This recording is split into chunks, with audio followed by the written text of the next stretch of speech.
กบมาเอฟซีมาลำกบลำปลาทิวซิวแล้วก็ลำนกอันนี้พี่น้องนี่นี่อันนี้ลำนกเนาะพี่น้องเนาะอันนี้อันข้าวคั่วได้พี่น้องนี่ลำนกใส่ข้าวคั่ว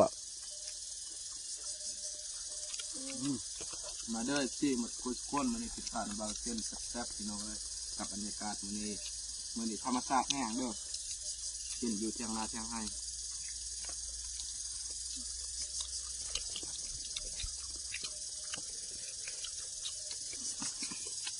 สะอะไรอีจืดเ